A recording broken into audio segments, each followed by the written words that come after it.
ॐ सहनाववतु सहनौ भुनक्तु सह वीर्यं करवावहै तेजस्विनावधीतमस्तु मा विद्विषावहै।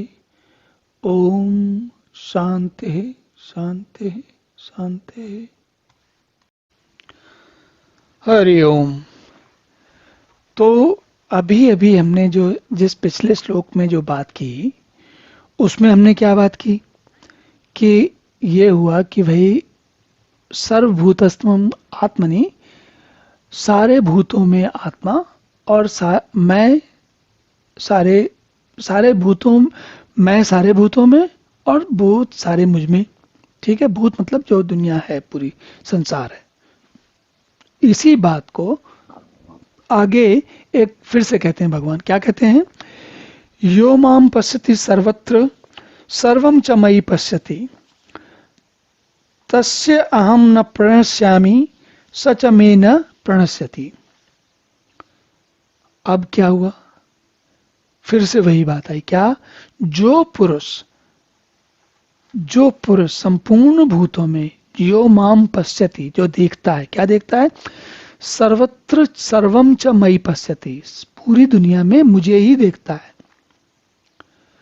तस्य अहम, उसे क्या होता है? उसके लिए मैं देखता हूं। मतलब जो सारे भूतों को भगवान के में देखता है, उसके लिए ना तो मैं अदृश्य होता हूं, ना वो मेरे लिए अदृश्य होता है। ये पुनः शब्दों का खेल है, लेकिन आप समझिए थोड़ा सा इसको। कैसे? अगर हम वापस अपने उसी फ्लैट में जाएं, तो अगर हमारा 4 कमरे का 5 कमरे का फ्लैट है, वो हम सारे फ्लैट में, पूरे फ्लैट में हम कहीं भी जा सकते हैं। यो माम पश्यति सर्वत्र सर्वम, मैं कहीं भी जा सकता हूँ। पूरा फ्लैट मेरा है, मैं कहीं भी जा सकता हूँ, मुझे सब दिख रहा है, सब मेरा है। अब उसी प्रकार भगवान को अगर हम माने कि भगवान जो हैं वो सब जगह हैं, और सारे सबको माने नहीं, इस बात को जाने। असल में मानने से तो ऐसा लगेगा कि अभी आपको पता नहीं, आपको मानना है। नहीं, अगर हम इसको जाने, तो जब हम जाने, तो जब जो पुरुष संपूर्ण भूतों में मुझ वासुदेव को व्यापक होता हुआ देखता है, उसी प्रकार जब आपका अपना घर है, आप पूरे घर में कहीं भी छाए हुए हो, इस कमरे में बैठो, उस कमरे में बैठो, यहाँ सो, वहां लेटो, जो मन में आए करो, है ना? पूरा पूरा घर आपका है। और उस पूरे घर के लिए भगवान क्या कह रहे हैं? उस पूरे घर के लिए, अब मैं अगर घर में हूं, अपने फ्लैट में हूं, तो फ्लैट तो मुझे देख रहा है ना, और मैं भी फ्लैट को देख रहा हूं। क्यों? दोनों एक दूसरे में मिले हुए। भाई, मैं फ्लैट ओन करता हूं, मैं किराए पे, मुझे चाहे किराए पे मिला है या मैंने खरीदा है या मुझे कंपनी ने दिया है, किसी भी प्रकार से हो, मैं अगर वहां रह रहा हूं, रहने के लिए मुझे अनुमति है। कोई झगड़ा करने आने वाला नहीं कि ये घर आपका नहीं है ना? तो उस स्थिति में मैं पूरे घर में छाया हूं, कहीं पे भी हूं, और मुझे पूरा फ्लैट दिखता है, और पूरे फ्लैट को मैं देखता हूं। अब फ्लैट से चले जाएं हम भगवान और अपने ऊपर ले जाएं।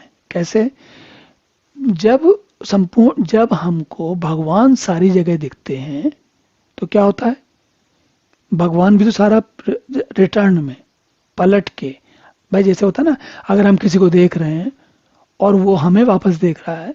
अच्छा, कभी कभी आपने देखा होगा कि कहीं हम जाते हैं, कोई व्यक्ति या मतलब जो भी पुरुष महिला जो भी है, वो कहीं जा रहे हैं, कोई खड़े हैं कहीं पर, और आप कहीं से वहां से निकल के जा रहे हो, और आपको कुछ पता भी नहीं कि वहां खड़े हैं। फिर भी अचानक आपको पता भी नहीं लगता कि ऐसा क्यों होता है, लेकिन आप अपना सिर उठाते हो, आंखें, चेहरा घुमाते हो, कुछ करते हो, और वो शांत कोई दूसरा खड़ा व्यक्ति, महिला पुरुष, उससे आपको निगाह, आपकी दृष्टि मिलती है, आपको समझ आता है कि अच्छा ये भी यहाँ खड़ा हुआ है।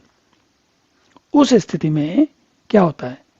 आपको पहले और ये सारी प्रक्रिया आपने अनुभव किया होगा, स्वाभाविक होती है, कोई जान के नहीं करता।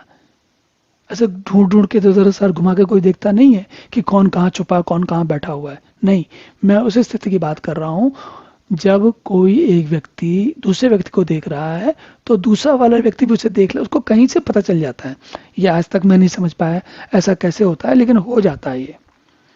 तो जब व्यक्ति ऐसा हो जाता है तो हम भगवान को क्यों कमजोर समझते हैं?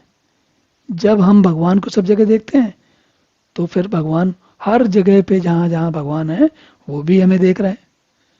हम उनके लिए एक क्षण के लिए भी अदृश्य नहीं होते। और ये बड़ी एक साधारण सी बात है, लेकिन हमारा इस पर ध्यान नहीं जाता। चलिए अब अगला श्लोक देते हैं।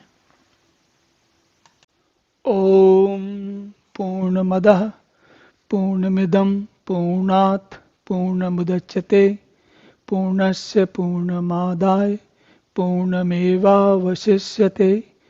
ओम शांति शांति शांति।